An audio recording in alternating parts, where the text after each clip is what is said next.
Shalom, salam sejahtera dalam kasih Tuhan Yesus Kristus. Selamat Paskah, Happy Sunday, dan pagi ini kita akan merayakan kebangkitan Tuhan kita Yesus Kristus. Dan kita bersyukur pagi hari ini kita masih ada dalam keadaan sehat, keadaan baik, semua karena kasih karunia Tuhan atas hidup kita. Dan Bapak Ibu, kita akan memulaikan ibadah doa pagi kita, menara doa segala bangsa, dan baik kita yang ada di media Zoom prayer meeting maupun yang ada di channel YouTube, saya memberikan kesempatan bagi kita 1-2 orang untuk bersaksi. Shalom. Ya, shalom, silakan Ibu Christine. Selamat Paskah, salam kemenangan buat semuanya. Amin. Saya sangat mengucap syukur untuk hari ini ya, luar biasa karya-karya Tuhan dalam hidup kita semua. Beberapa hari yang lalu, khususnya hari Kamis, saya itu pergumulan sekali untuk mau ikut doa puasa Ester. Karena saya bilang, Tuhan saya itu pingin sekali ikut doa puasa Ester gitu ya. Tapi saya sendiri tuh enggak yakin saya bisa gitu melewatin untuk ikut puasa Ester gitu. Karena tanggal 15 Maret itu saya sempat masuk UGD ya, karena lambung saya bermasalah sekali. Selama sebulan ini asam lambung saya itu bermasalah banget gitu ya. Saya masuk UGD itu disuntik sekali, itu sakitnya nggak hilang-hilang sampai akhirnya beberapa jam kemudian saya disuntik lagi gitu. Dan saya sendiri itu sangat takut disuntik, saudara. Jadi bagi saya itu pergumulan banget gitu ya. Pada waktu saya bilang saya pingin Tuhan, itu pun saya merasakan bahwa saya belum sehat betul gitu. Asam lambung saya belum normal. Dan dokter sarankan saya itu harus sering-sering makan, biar sedikit-sedikit gitu ya. Tapi saya bilang, Tuhan saya pingin sekali ikut gitu. Terus saya bilang sama Tuhan, Tuhan angkatlah semua kekhawatiranku ini dan berikanlah aku itu iman sebesar biji sesawi itu, tanamkan di hatiku gitu ya. Sampai akhirnya sore saya ambil keputusan, Tuhan saya mau ikut, pokoknya saya mau ikut gitu ya. Saya punya kerinduan sekali untuk ikut. Saya bilang, Tuhan beberapa tahun yang lalu, tahun 2005 awal saya ikut puasa Ester itu saya kondisi sakit juga, kena hipertiroid saudara. Dan dalam kondisi yang sangat lemah, saya bisa selesai juga gitu. Dan saya percaya bahwa itu bukan kekuatan saya, tapi itu kekuatan Tuhan. Sekarang pun saya mau ambil kekuatan daripada Tuhan gitu ya. Sekalipun sakitnya beda. Karena kalau masalah lambung ini memang masalah makanan. Dan sekarang harus berhenti makan total, itu bukan masalah yang mudah. Tapi saya tahu Tuhan, kalau Tuhan sudah kasih lampu hijau, Tuhan sudah oke, Christine ikutlah gitu ya. Saya percaya pasti kekuatan Tuhan yang tambah-tambahkan. Tapi dalam perjalanan puasa Ester bukan hanya mudah saudara. Dan saya memang sempat beberapa kali itu sampai lemes banget. Karena saya rasa asam lambung saya mulai naik gitu ya. Saya lemes banget sampai mau jalan aja nggak bisa. Kemarin malam juga kebiasaan saya siap mau tidur, saya naikkan doa syafaat. Kemarin malam juga itu saya udah nggak bisa duduk, saudara. Udah mau naikkan doa syafaat, duduk nggak bisa. Akhirnya saya berdoa sama tidur-tiduran. Saya bilang, Tuhan, biarlah dalam posisi tidur pun saya boleh menaikkan doa syafaat saya. Gitu. Jadi dalam hal tertentu kita boleh bergumul dengan Tuhan seperti itu ya. Saya sempat WA Bu Naning juga. Tapi ketika saya WA di Bu Naning, saya bilang hari ini jadwal doa syafaat saya boleh digantikan gitu ya. Karena saya takut kondisi saya tiba-tiba saya loyo gitu. Tapi pada waktu saya nulis, Bu Naning kayaknya HP-nya lagi mati gitu, jadi belum terkirim, sekalipun udah masuk gitu ya, tapi belum terkirim. Jadi saya hapus lagi gitu ya, karena saya merasa saya enggak sejahtera gitu. Saya merasa bahwa kalau saya bilang begini itu saya mengandalkan kekuatan saya sendiri. Akhirnya saya hapus lagi. Saya bilang, Tuhan, saya percaya bahwa saya pasti bisa karena kekuatan saya mengandalkan Tuhan gitu ya. Dan puji Tuhan, pagi ini saya boleh bangun, kondisi saya sudah lebih sehat, lebih baik semua karena Amin. Haleluya. Teman yang ikut puasa Ester, yuk tetap semangat. Bagaimanapun kita pasti bisa melewati. Bukan karena kekuatan kita, tapi karena Tuhan yang memberi kita kekuatan. Puji Tuhan. Selamat pagi. Tuhan Yesus memberkati. Saya bersyukur kepada Tuhan. Saya perlu menyaksikan apa yang Tuhan kerjakan dalam hidup saya. Bukan kekuatan saya boleh menyelesaikan puasa Ester. Pagi ini saya sudah mengakhiri genap 3 hari 3 malam. Bukan dengan kekuatan saya, sungguh. Hari pertama saya tidak merasakan apa-apa. Saya tetap melakukan kewajiban saya sebagai ibu rumah tangga, sebagai istri. Hari kedua biasa-biasa aja. Jadi ketika orang makan, minum, saya pakai untuk baca firman Tuhan, belajar firman Tuhan, berdoa. Jadi itu yang saya makan. Dan ketika hari malam kedua ya, saya justru tanya sama Tuhan, Tuhan, kok nggak ada bedanya seperti nggak puasa gitu ya? Rasanya tuh enak banget, kuat gitu. Lalu saya mendapat satu pernyataan, saya itu seperti berada di sebuah pasukan orang berpakai baju tentara Romawi, tapi kok seragamnya itu berkilauan gitu. Nah, saya ditunjukkan seperti itu. Terus saya terima kasih Tuhan, berarti saya tidak sendiri, ada banyak orang yang melakukan gitu. Nah, ini adalah puasa Ester saya yang pertama kali dalam hidup saya selama saya percaya Tuhan Yesus. Jadi saya pikir dulu, orang nggak makan 3 hari 3 malam pasti lemes lah, pasti ini gitu. Tapi semalam waktu saya sempat video call dengan orang tua saya di kampung, saya berdiri tuh tiba-tiba kayak gelap gitu. Ambil telepon, Dek, mama gelap, saya bilang. Udah saya tiduran. Terus anehnya tetangga saya ini depan rumah, Ustadz ya. Kemarin itu saya menghadiri pesta pernikahan, saya nemenin suami. Nah, saya memang ya hanya melihat aja, saya pengen mengucapkan selamat buat teman saya yang sedang menikahkan putrinya. Saya nggak makan dan saya juga nggak bilang ke orang-orang, oh saya puasa, saya nggak makan, nggak. Jadi terus saya pulang tuh agak kayak gemeteran gitu. Terus saya tiduran rebahan. Terus habis maghrib, tetangga saya ini yang ibu ustadznya antar makanan khusus buat saya, lauk pauk seperti yang di pesta itu gitu. Lah, buat apa? Buat buka puasa, dia bilang. Buka puasa? Saya oh iya terima kasih, tapi hari ini saya belum. Saya bilang besok pagi. Malam nggak makan? Enggak.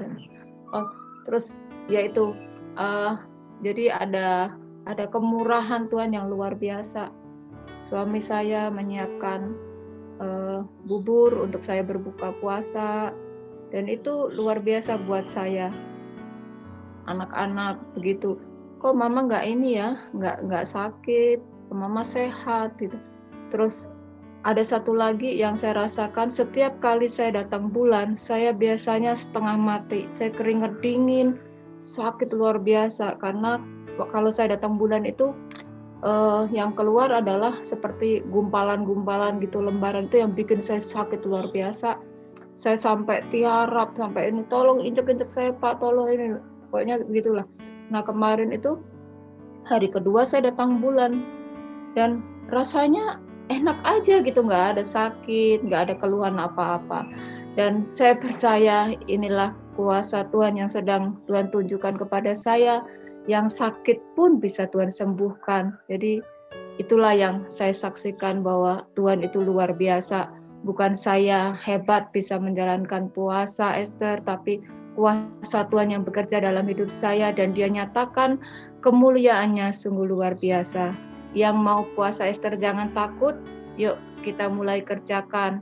Saya percaya apa yang dikerjakan oleh Esther untuk bangsanya, dan kita yang mau menjalankan puasa Esther untuk bangsa kita, Tuhan juga mau kerjakan yang sama. Kalau kita puasa untuk mencari perkenanan Tuhan, kita berpuasa bukan untuk mencari pujian manusia, untuk mencari pujian Tuhan, maka Tuhan akan kerjakan hal yang sama buat kita. Tuhan memberkati. Saat ini kita akan masuk di dalam firman Tuhan, dan selanjutnya terima kasih untuk Pastor Novel yang terus setia melayani kami di Menara Doa Segala Bangsa. Silakan Pak. Bapak, terima kasih untuk semua anugerah-Mu, kebaikan-Mu yang sempurna dalam hidup kami. Terima kasih Tuhan untuk korban tubuh darah-Mu, untuk setiap kami yang memberikan kami pengampunan atas kesalahan dan dosa pelanggaran kami. Kami mengucap syukur Tuhan, kami boleh diangkat, dimateraikan, dan dikuduskan, disucikan menjadi ahli waris kerajaan surga. Terima kasih Tuhan untuk kebenaran yang Kau berikan bagi kami Tuhan, sehingga kami menerima keselamatan kekal dari-Mu. Bapa, saat ini kami ingin mendengar Engkau berbicara. Kuduskan setiap kami, layakkan kami boleh mendengar setiap kata firman-Mu. Biar firman-Mu memerdekakan setiap kami. Biar firman-Mu membawa kami untuk dapat berjalan sesuai dengan rencana-Mu Tuhan. Terima kasih Bapa. Roh Kudus, ambil alih setiap kata kalimat yang hamba sampaikan. Bukan hamba lagi berkata-kata, tapi Engkau sendiri yang berbicara untuk setiap kami. Di dalam nama Bapa, Putra, Roh Kudus, dalam nama Tuhan Yesus Kristus, setiap kita yang siap mendengar firman Tuhan sama-sama kita katakan. Amin. Amin. Amin. Selamat Paskah, selamat hari kebangkitan Tuhan kita Yesus Kristus. Salam kemenangan, Cap Pesak Sameah buat kita semua. Haleluya. Paskah. Haleluya, selamat Paskah Pak. Haleluya, selamat Paskah Pak. Manulang. Yesus tidak mati, Yesus sudah bangkit, dan hari ini Dia hidup. Amin. Amin. Dia sudah menang, Dia sudah mengalahkan musuh. Yang terakhir yaitu maut. Yesus menang. Bahkan Alkitab berkata, kita lebih dari pemenang. Orang Yahudi merayakan Paskah, peringatan pembebasan Israel dari perbudakan Mesir hingga ke tanah janji. Sedangkan kita sebagai orang Kristen merayakan Paskah untuk peringatan kebangkitan Yesus. Di dalam tradisi Yahudi, saat Paskah, biasanya ada makanan-makanan yang disajikan sebagai tanda simbol Paskah, yaitu sayuran atau makanan-makanan pahit yang disajikan oleh mereka sebagai tanda pahitnya masa perbudakan saat itu. Di sini orang-orang Yahudi sangat mengerti dan sangat-sangat memahami kepahitan yang terjadi saat itu. Dan di hari raya 7 minggu atau Shavuot, mereka makan makanan dari susu. Contohnya seperti cheesecake, sebagai tanda kemanisan, sebagai tanda bahwa mereka telah melewati masa-masa kepahitan. Iya. Pengagungan orang-orang Kristen maupun Yahudi memang agak berbeda. Orang-orang Yahudi melakukan perayaan Paskah karena pengalaman. Sehingga di perayaan Paskah ini, orang-orang Yahudi lebih mengerti dan memahami makna Paskah itu sendiri dibandingkan orang-orang Kristen. Sedangkan orang-orang Kristen kurang memahami, kurang hikmat, kurang menghormati, bahkan kurang meriah. Mengapa bisa demikian? Ya karena memang dari pengalamannya pun sudah berbeda, dari historinya juga sudah berbeda. Sehingga memahami arti Paskah sebenarnya itu kurang mantap. Oleh karena itu saudara-saudara, Anda harus tahu kebenaran ini. Dan kebenaran ini yang akan memerdekakan setiap kita. Haleluya. Sama-sama kita akan buka dari 1 Petrus 1.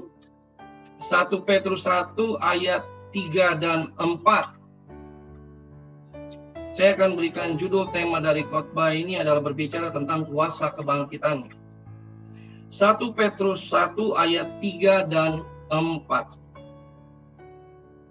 Terpujilah Allah dan Bapa Tuhan kita Yesus Kristus, yang karena rahmat-Nya yang besar telah melahirkan kita kembali oleh kebangkitan Yesus Kristus dari antara orang mati kepada suatu hidup yang penuh pengharapan, untuk menerima suatu bagian yang tidak dapat binasa, yang tidak dapat cemar, dan yang tidak dapat layu, yang tersimpan di sorga bagi kamu. Haleluya.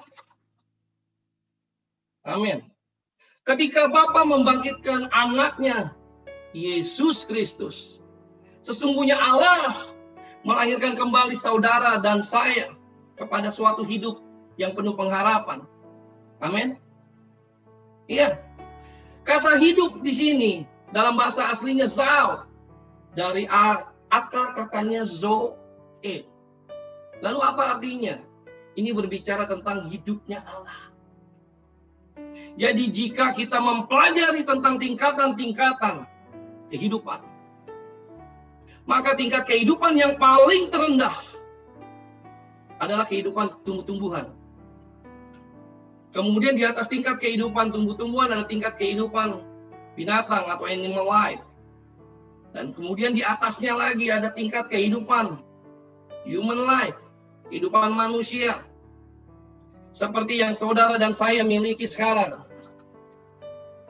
Kemudian di tingkat yang tertinggi, tingkat yang lebih tinggi, lebih atas lagi, itu yang disebut Zoe life atau hidupnya Allah.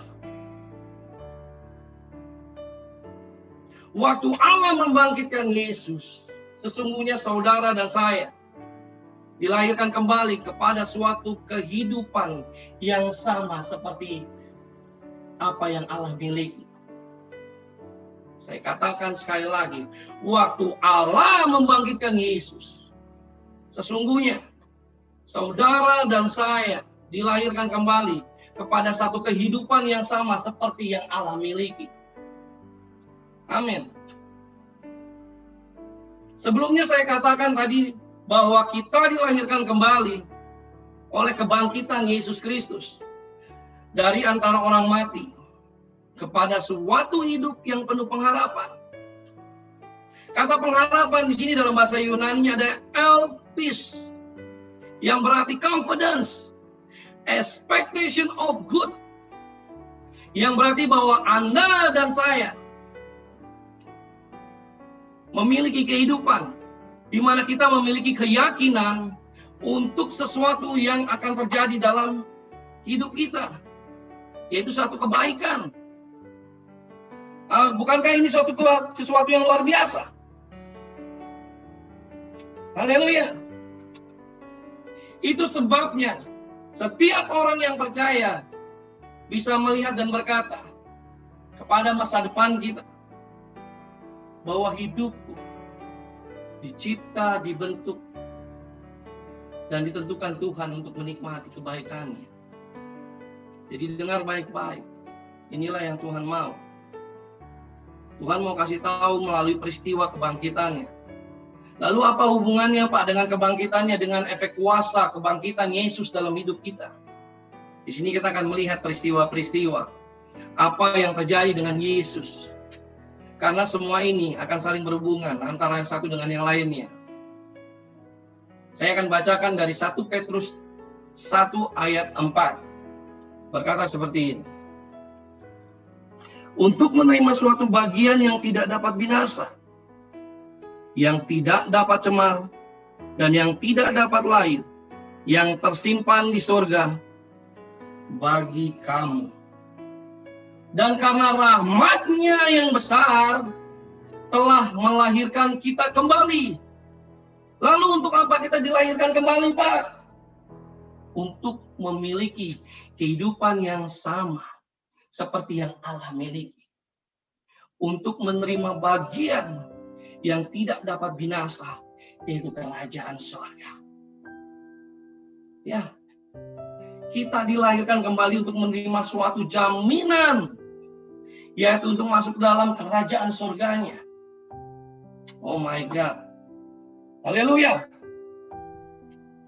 Iya. Amin. Amin. Amin. Nah, di sini kita akan melihat peristiwa-peristiwa. Apa yang terjadi dengan Yesus selama 3 hari setelah dia mati sampai kebangkitannya. Karena banyak orang yang bertanya-tanya, Pak, pergi kemana Tuhan Yesus selama 3 hari? Selama 3 hari dia menghilang. Apa yang dilakukannya saat itu, Pak? Saudaraku, masih ingatkah kita saat ketika Yesus disalibkan, ada 2 orang penjahat yang tersalib di sisi kiri maupun di sisi kanan Yesus. Salah satu penjahat menghina dan mengolok-olok Yesus, sedangkan penjahat yang satunya lagi membela Yesus. Penjahat yang membela Yesus berkata demikian, Yesus, ingatlah akan aku apabila engkau datang sebagai raja. Kata Yesus kepadanya, aku berkata kepadamu, sesungguhnya hari ini juga engkau akan ada bersama-sama aku di dalam Firdaus. Sesungguhnya hari ini juga engkau akan ada bersama-sama dengan aku di dalam Firdaus. Apa yang dimaksud dengan Firdaus pada saat itu? Banyak kan orang-orang zaman sekarang mengatakan Firdaus itu sama dengan sorga. Bukan, no, berbeda. Makanya bila kita baca baik-baik dalam Lukas 23 ayat 42 sampai dengan 43, ada penekanan dari ucapan Yesus pada hari ini juga. Ada penekanan dari ucapan-ucapan Yesus pada hari ini juga. Kalau Firdaus sama dengan surga, pada saat itu Yesus belum ke surga. Saat Yesus berkata pada hari ini juga engkau ada bersama-sama dengan aku di Firdaus, dia belum di surga. Kalau engkau tetap kekeh, Pak, saya katakan Firdaus sama dengan surga. Sekali lagi saya katakan, Yesus belum ke surga. Dia mati dan 3 hari kemudian ia baru bangkit. 40 hari kelamanya ia menampakkan diri kepada murid-muridnya. Baru ia ke surga. Iya. Saya mau agar saudara kita semua mengerti bahwa pada zaman Yesus, pada zaman sebelum Yesus, ada satu tempat yang dalam bahasa Ibrani disebut dengan Sheol, dan bahasa Yunani itu disebut dengan Hades. Sheol atau Hades adalah satu tempat transit atau tempat penantian sementara buat orang-orang yang mati sebelum zaman Yesus. Semua orang ini dikumpulkan di Sheol atau Hades. Pak, siapa yang mereka nantikan saat itu? Siapa yang mereka tunggu? Yesus. Ya, mereka semua menantikan kedatangan Yesus. My God. Di Sheol atau Hades itu memiliki 2 sisi. Di sisi yang pertama itu yang disebut dengan lautan api. Dan di sisi lainnya itu yang disebut dengan Firdaus. Di antara kedua tempat ini ada jurang pemisah yang memisahkan antara lautan api dan Firdaus. Mungkin saudara ingat kisah Lazarus yang miskin dengan si orang kaya. Di mana si orang kaya itu begitu menderita, begitu kesakitan, begitu tersiksa di dalam lautan api. Sedangkan Lazarus duduk di pangkuan Bapak Abraham. Tempat Abraham maupun Lazarus berada, inilah yang disebut dengan Firdaus. Iya. Jadi Sheol atau Hades saat itu adalah suatu tempat transit atau tempat perhentian sementara. Mereka semua yang ada di Sheol atau Hades ini, orang-orang benarnya Tuhan, orang-orang kudusnya Tuhan, mereka belum bisa ke surga.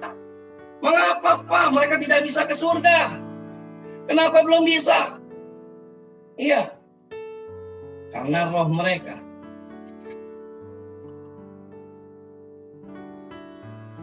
belum dilahirkan kembali.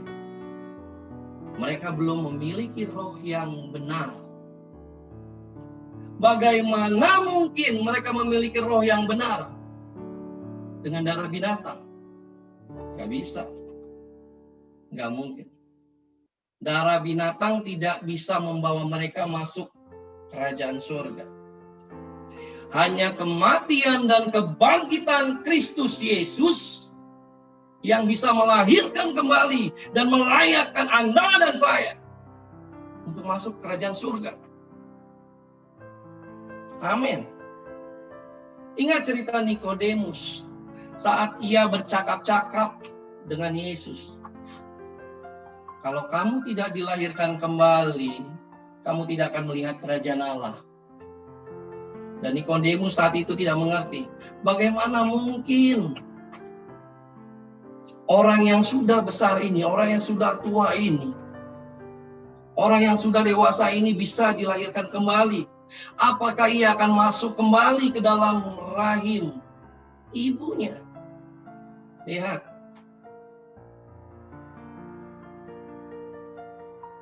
Jadi Sheol dan Hades adalah satu tempat orang-orang kudus atau orang-orang benar yang orang-orang benarnya Tuhan dikumpulkan. Pak, lalu selama 3 hari ini, sebelum Yesus bangkit, dia ada di mana, Pak? Kita akan baca dari Matius 12 ayat 40. Matius 12 ayat 40.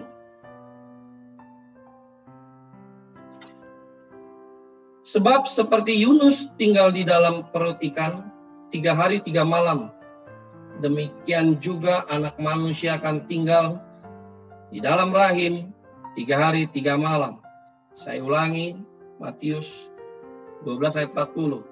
Sebab seperti Yunus tinggal di dalam perut ikan 3 hari 3 malam, demikian juga Anak Manusia akan tinggal di dalam rahim bumi 3 hari 3 malam. Jadi Yesus ada di mana? Selama 3 hari. Selama 3 hari Yesus ada di Sheol, Hades, untuk menjemput semua orang-orang kudus yang telah mati di zaman sebelum Yesus. Mereka belum layak masuk surga karena orang-orang ini di zaman perjanjian lama mempersembahkan korban darah binatang sebagai korban keselamatannya. Alkitab mengatakan korban darah binatang merupakan gambaran atau bayangan dari keselamatan yang akan datang. Dan bukan keselamatan yang sesungguhnya. Itu sebabnya mereka tidak bisa ke surga. Iya. Dulu tanda darah hewan itu disebut dengan bayangan. Sebagai tanda wujud penyelamatan. Apalagi sekarang. Apa yang dilakukan Yesus Kristus itu adalah sesuatu yang nyata. Wujud aslinya. Iya. Dalam 3 hari, Yesus turun ke Sheol atau Hades. Dia menampakkan dirinya kepada orang-orang di sana. Dia tunjukkan tangannya yang berlubang paku. Dia tunjukkan lambungnya yang tertikam. Dan dia berkata, semua sudah selesai. Finish. Tetelestai. Saya percaya orang yang ada di sana, yang ada di Sheol, yang ada di Hades, bersukaria. Mereka bersorak-sorak, haleluya, haleluya, haleluya. My God. Bahkan Adam berkata seperti ini, inilah Adam yang terakhir.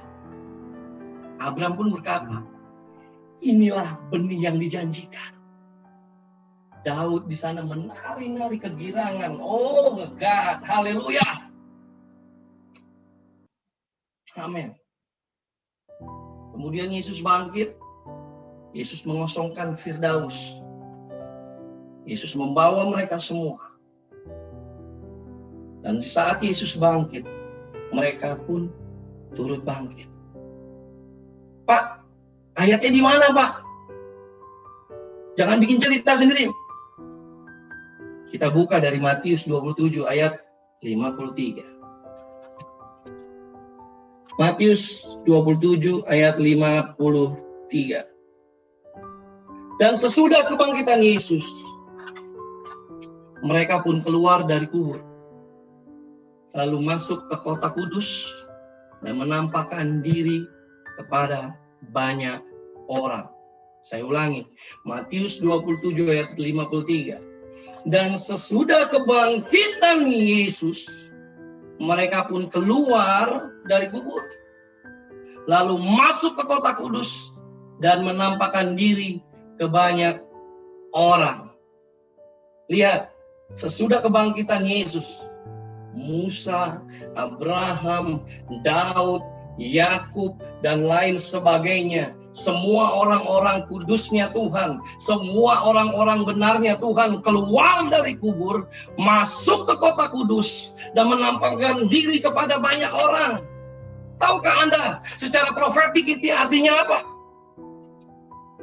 Telah terjadi pengambil alihan kekuasaan, telah terjadi pembalikan keadaan, telah terjadi perebutan kekuasaan, terjadi pembatalan dan penghapusan nama-nama yang tertulis di alam maut.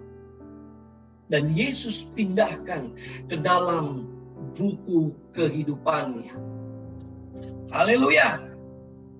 My God. Hanya Yesus yang sanggup menghapus dan membatalkan setiap nama-nama yang tertulis di alam maut. Di alam maut juga punya yang namanya kitab. Tapi bukan kitab kehidupan.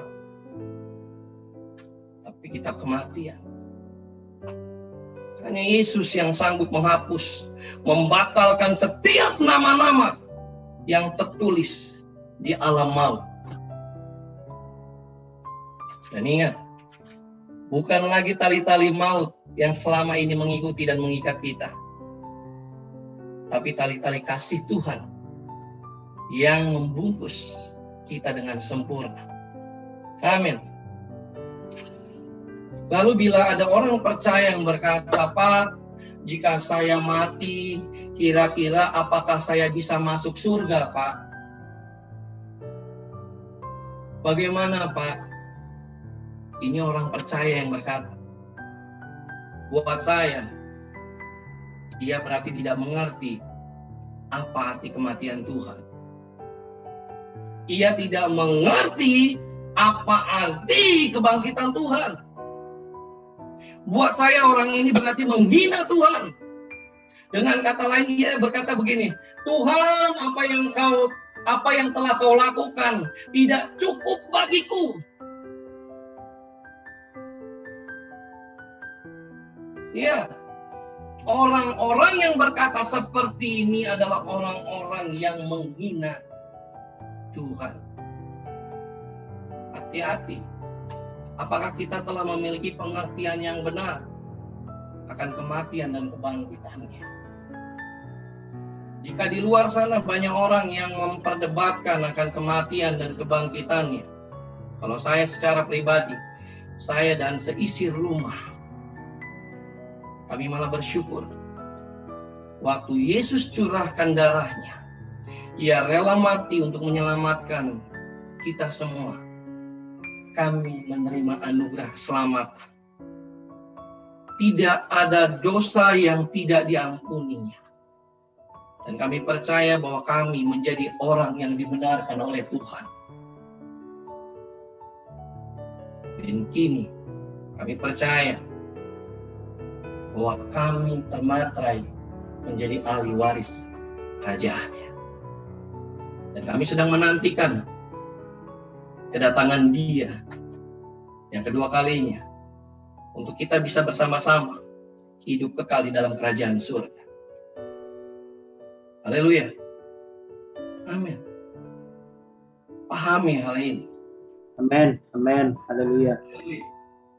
Jadi kematian dan kebangkitannya adalah jaminan kekal bagi Anda dan saya sebagai orang percaya untuk masuk dalam kerajaan surga.